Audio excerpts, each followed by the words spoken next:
जय हिंद और जय श्री राम। आज हम लोग देखने जा रहे हैं आनंद रंगनाथन का वीडियो जो पवन कल्याण को सजेशन दे रहे हैं वो। तो फिर वीडियो को लाइक करिए, शेयर करिए, कमेंट करिए, चैनल को सब्सक्राइब करिए, नोटिफिकेशन बेल को दबाइए। आरंभ करते हैं।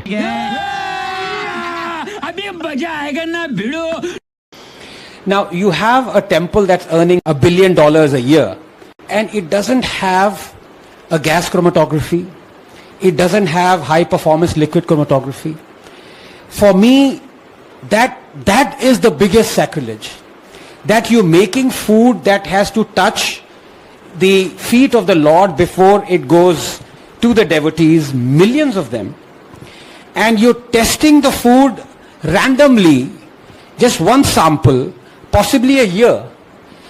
The food before the laddus are prepared, the ghee should be tested every time the laddus are prepared. And it is so easy. All you need is a gas chromatography. You have the RM factors for ghee, and I will come to that. You need to find out the contamination through HPLC. The machine costs less than $1 crore. That's the story. Why a temple that's earning $1 billion a year doesn't have a small lab the size of a quarter of this room, fitted with gas chromatography, with 2 research assistants, and HPLC to check for the ghee every time it is used for making the laddus. You check it, it takes half an hour. All you need to do is to check for the tags, triacyl glycerols, glycerides that are there, that are present in ghee and that are spiked with beef tallow or lard or any other contamination. You can detect contamination up to 0.5% with remarkable accuracy. And Tirupati doesn't have a system to check for ghee before it uses that ghee. That's the story, Shiv. It's not that you detected randomly. First time I'm hearing this. I don't think they even bothered to detect it for decades. Somebody must have said, oh, let me just check this, possibly because the vendor changed, or there was some political motive behind it or something. Otherwise, even this wouldn't have been checked. It should be checked every day. The board members, arrest is a different thing. They should be sacked immediately just for this intransigence. There are some standards. You're right about having some kind of an on-site lab to look at something like this, given the huge inflow of devotees that come into Tirupati. There are some standards. Sorry to interrupt, Shiv, not just the inflow of devotees. You see what has happened. Yeah. I mean, the biggest sacrilege has happened because of this. It's not just saving $1 crore. You just not bothered about it. You haven't even thought about it. I'll give you a great example of, how the system isn't bothered about it in just a moment. But, this introduces the possibility then, Anand, that, if past consignments could be tested, it could throw up the same kind of thing then. It's just that someone, for whatever reason, to score a political point now, maybe sniffing some kind of an opportunity after the tender process required a change of supplier, has thrown up this possibility. But you know what the scary thing is?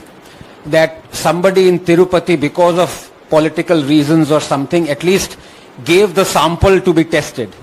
I think they used HPL, same mechanism. It could be happening in hundreds of state-controlled temples.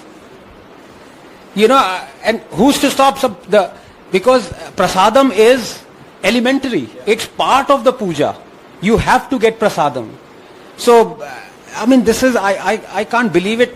You can still pardon a small temple that can't afford an HPLC or at least random checks maybe once a week or something like that. But for Tirupati to not have an HPLC on site or gas liquid chromatography, is unpardonable. क्या बात है sir, क्या बात है sir, क्या बात है, ये बात है, अरे सर क्या बात है। वीडियो को लाइक करिए, शेयर करिए, कमेंट करिए, चैनल को सब्सक्राइब करिए, नोटिफिकेशन बेल को दबाइए ताकि हमारा वीडियो जब भी आए आप सबसे पहले उसको देख सकें और इस बहुमूल्य इन्फॉर्मेशन को प्राप्त कर सकें। तो फिर ये देखिए, इस वीडियो में आनंद रंगनाथन बात कर रहे हैं शिव अरूर से पौंडी लिफ्ट फेस्ट में। पौंडी लिफ्ट फेस्ट ये जो राइट विंग इकोसिस्टम है उसका एक आर्म है और बहुत सारे जो आनंद रंगनाथन, अभिजीत अय्यर मित्रा, ऐसे लोग जो राइट विंग के हैं वो उधर जाके अपना पॉइंट ऑफ व्यू बताते हैं, जय साई दीपक जैसे भी। तो फिर वैसा एक लिट फेस्ट है, और इस लिट फेस्ट में जाके आनंद रंगनाथन ने बोला है कि ये जो टेम्पल में, हमारे तिरुपति टेम्पल में जो लड्डू के बारे में बात कर रहे थे दोनों, आनंद रंगनाथन और शिव अरूर। तो फिर आप लोगों को तो पता ही होगा, लड्डू में बीफ, फिश ऑयल और पिग का जो लाड है वो मिला है उसका घी में, जो लड्डू को बनाने का यूज़ करा घी में। फिर आनंद रंगनाथन इस वीडियो में बोल रहे हैं कि तिरुपति टेम्पल में ये जो घी लड्डू बनाते हैं, उधर ही आप एक टेस्टिंग सेंटर लगा के रख दो, एक रूम का टेस्टिंग सेंटर, और 2 रिसर्चर्स को बैठा दो, और वो रिसर्चर्स उधर बैठ के आधे घंटे में ही पता कर सकते हैं कि इस घी में कोई कंटेमिनेशन है या नहीं है, इसमें बीफ है, ये 0.5 तक पता कर सकते हैं, इतना एक्यूरेसी है उसमें।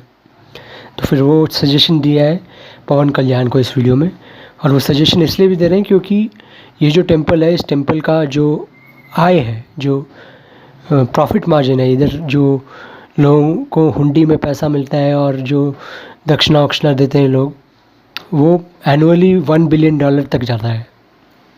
और इस लड्डू का ही 500 करोड़ रेवेन्यू मिलता है हर साल जो तिरुपति देवस्थानम बोर्ड को। तो फिर तिरुपति देवस्थानम बोर्ड को इस टेम्पल के अंदर जो ये बनाते हैं लड्डू, उस लड्डू के कंजॉइंट एरिया में ही एक ये टेस्टिंग सेंटर बनाना चाहिए। एक रूम का होगा, 2 रिसर्चर्स को एम्प्लॉय करके रख देना चाहिए, ताकि जब भी वो लड्डू बनाने जाए हर टाइम चेक कर पाएँ कि इस घी में कुछ गलत है या नहीं है, कुछ कंटेमिनेशन है या नहीं है, तो फिर वो चेक कर सकते हैं उधर। ये आनंद रंगनाथन ने बताया और बिल्कुल सही बताया। और ये भी बोला है कि अगर ये टेम्पल इतना ज़्यादा रेवेन्यू कर रहा है, इतने ज़्यादा पैसे कमा रहा है, अगर कोई और, समझ लीजिए ये प्राइवेटली लोग इस टेम्पल को रन कर रहे होते, it was a corporative temple, जो कॉरपोरेटिवली लोग रन कर रहे हैं, पूरा समाज रन कर रहा है, वो समाज ही देख लेता, उसमें जो भक्त लोग हैं वो वही सोच लेते, वही ऐसे साइंटिस्ट हैं, उन लोगों को बैठा के बोलते हैं हम क्या कर सकते हैं, इसका निवारण क्या है। और ये पवन कल्याण को भी बोला है, और पवन कल्याण भी बोल रहे हैं, उन्होंने ही स्टार्टिंग में ही बोला है कि एक ये जो सनातन बोर्ड होना चाहिए, जैसे वक्फ बोर्ड है वैसा सनातन बोर्ड होना चाहिए, सनातन रक्षा बोर्ड। ऐसे बोर्ड में सारा का सारा जो इंडिया में टेम्पल्स है, उन टेम्पल्स का जो कार्यशाली है सब कुछ उसको देखना चाहिए। और आनंद रंगनाथन ने इस वीडियो में यही बोला है कि आप टेम्पल को अगर फ्री करोगे, प्राइवेटली ओन टेम्पल्स होंगे, लोग बोर्ड में बैठेंगे, तो फिर उधर कोई प्रॉब्लम नहीं होगा, और लोग खुद उस सोल्यूशन, अगर कोई ख़राब चीज़ हुआ है तो फिर उसका निवारण करेंगे, खुद आइडियाज़ सोचेंगे, इनोवेशन होगा उधर कोई ब्यूरोक्रेट बैठा नहीं होगा जिसको भगवान पे विश्वास भी नहीं होगा, समझ लो। और ये तो बस एक एफिडेविट दे के बोल देते हैं कि आप विश्वास करते हो हमारे वेंकटेश्वर भगवान से, तो फिर तभी आप बैठ सकते हो उधर, ये सब बोल देते हैं, पर ये सब नहीं है। तो फिर ये बहुत अच्छा वीडियो था, वीडियो को लाइक करिए, शेयर करिए, कमेंट करिए, चैनल को सब्सक्राइब करिए, और देखिए जो आनंद रंगनाथन ने इधर बोला है वो गलत भी नहीं है, क्योंकि इतना ज़्यादा पैसा मिल रहा है एक बोर्ड को, एक संस्था को, उस संस्था को जो लोग गवर्न कर रहे हैं वो गवर्नमेंट है, और गवर्नमेंट को ही ये ध्यान रखना चाहिए था कि इधर एक कॉस्ट इफ़ेक्टिव और लोगों का जो आता है उसको ठीक भी रखने का एक सोल्यूशन है। जैसे आनंद रंगनाथन ने इधर बोला है कि आप एक टेस्टिंग सेंटर बैठा सकते हो, उधर एक रूम में होगा, उधर रिसर्चर्स बैठे होंगे, और वो रिसर्चर्स उस घी को लड्डू बनाने से पहले ही टेस्ट कर देंगे और पता चल जाएगा, 0.5% तक पता चल जाएगा, इतना एक्यूरेटली पता चल जाएगा उसमें कोई कंटेमिनेशन है या नहीं है। और ये एक प्राइवेटली रन, एक गवर्नमेंट के अंडर नहीं होता टेम्पल, तो फिर ये टेम्पल और भी बहुत कुछ कर सकता था, स्कूल्स बना सकता था, हॉस्पिटल्स बना सकता था। स्कूल्स तो आप लोगों को तो पता ही होगा, जो क्रिश्चियन लोग हैं वो अपना स्कूल बनाते हैं, कॉन्वेंट स्कूल्स बनाते हैं अपने चर्चेज़ के मनी के साथ, और मुसलमान लोग अपना मदरसा वदरसा बनाते हैं अपने मॉस्क का फ़ंड के साथ, जो उसको उधर से फ़ंड मिलता है, उधर अपना रिलीजियस तालीम भेजते हैं। और क्रिश्चियन लोग तो पूरा जो सेकुलर एजुकेशन भी करते हैं, और उनका जो रिलीजियस एजेंडा भी उधर भी चलाते हैं वो लोग। और साउथ इंडियन जो तमिलनाडु में स्कूल में तो आपने देखा ही होगा, एक लड़की ने सुसाइड भी कर लिया था इसके ऊपर, क्योंकि उधर इतना ज़्यादा फोर्स किया गया था कि आप हमारे रिलीजन को फॉलो करिए करिए करिए करिए, फिर लड़की ने सुसाइड ही कर लिया। तो फिर ये भी एक दो उदाहरण है उधर का। और हिंदुओं को भी ये करना चाहिए, गलती नहीं करनी चाहिए ये बोल रहा हूँ मैं, पर ये टेम्पल्स के फंड से अपने लोगों को जो अंडर प्रिविलेज्ड है उनको स्कूलिंग, एम्प्लॉयमेंट देना चाहिए। तो फिर वीडियो को लाइक करिए, शेयर करिए, कमेंट करिए, चैनल को सब्सक्राइब करिए। हर हर महादेव, जय श्री राम, जय हिंद एंड टेक केयर दोस्तों।